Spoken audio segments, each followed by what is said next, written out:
Kisah Umar bin Khattab radhiyallahu an. Assalamualaikum warahmatullahi wabarakatuh.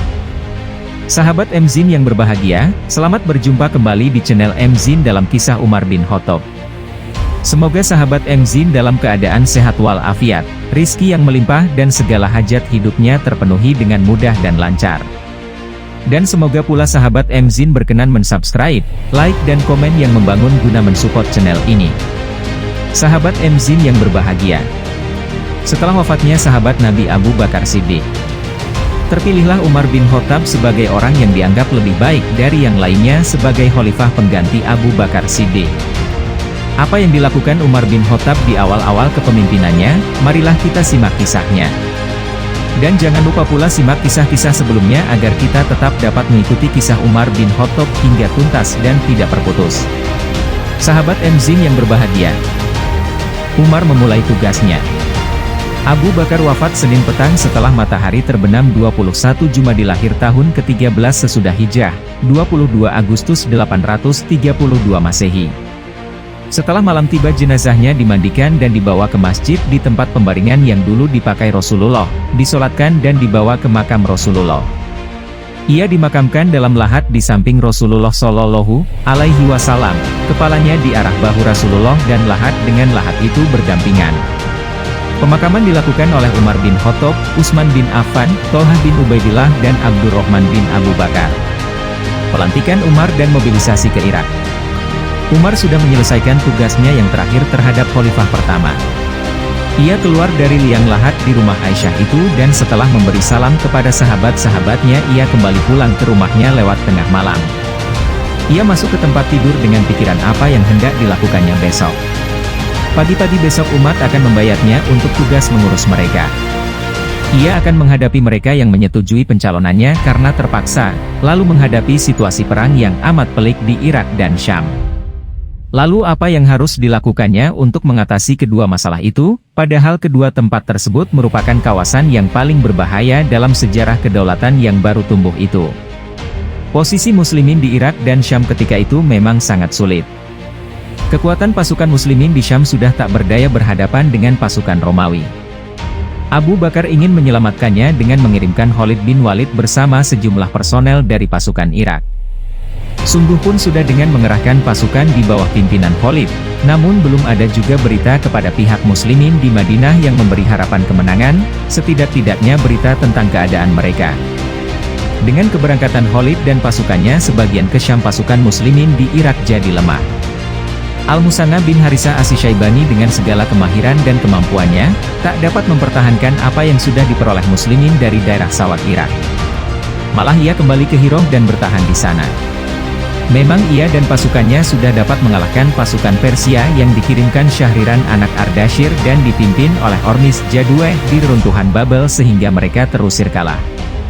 Tetapi sesudah kemenangannya ini Musanna hanya bertahan di posisinya semula, karena khawatir akan disergap musuh, dengan keyakinan bahwa kendati ia dapat mengadakan perlawanan tetapi tak akan dapat maju.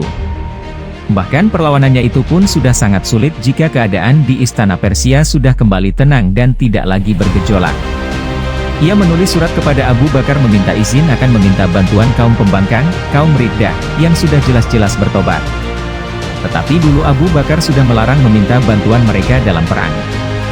Sesudah lama menunggu jawaban khalifah, ia menunjuk Bashir bin Al-Fosasyah menggantikannya akan melaporkan keadaannya secara lebih terinci, dan akan mempertahankan pendapatnya tentang kepergiannya dari sana.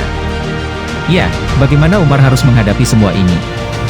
Soal inilah dan segala yang berhubungan dengan ini yang menggoda pikirannya malam itu, dengan permohonan kepada Allah agar diberi jalan keluar dan menunjukinya ke jalan yang benar. Apabila pagi besok tiba ia akan melihat Musanna berada di barisan depan. Musanna akan meminta izin kepadanya seperti permintaannya dulu kepada Abu Bakar, agar mendapat bantuan orang-orang yang dulu pernah membangkang dan kini sudah memperlihatkan tobatnya, dan akan diulanginya bahwa yang diharapkan kaum murtad yang sudah bertobat itu hanya harta rampasan perang. Dalam berperang sebenarnya tak ada yang dapat menandingi semangat mereka.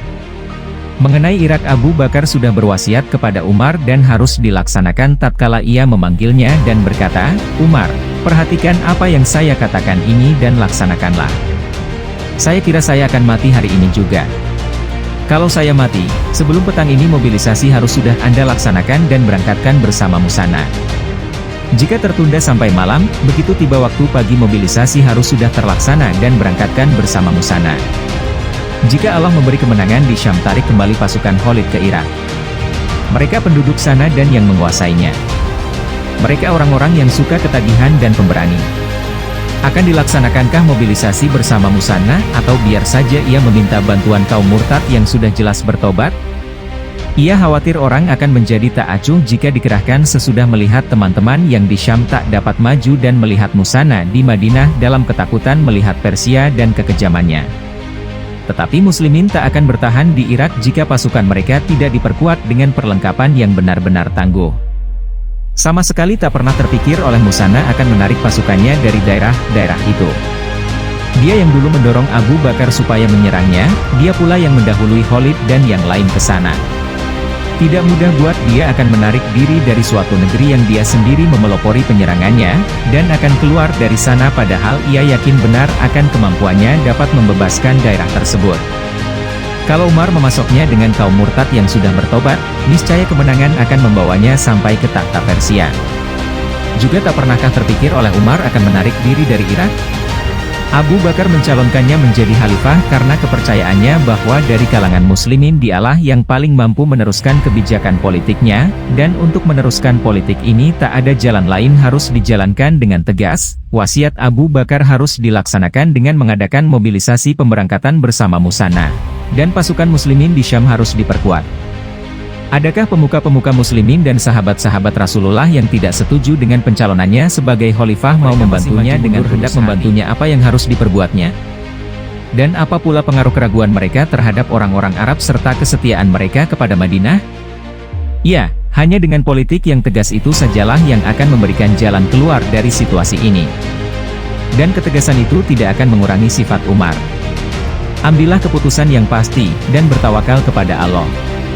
Malam itu Umar cukup lelah memikirkan semua ini. Paginya ia menemui orang-orang di masjid. Mereka menyambutnya sudah siap akan membayatnya, kesiapan yang membuat gejolak hatinya terasa lebih tentram.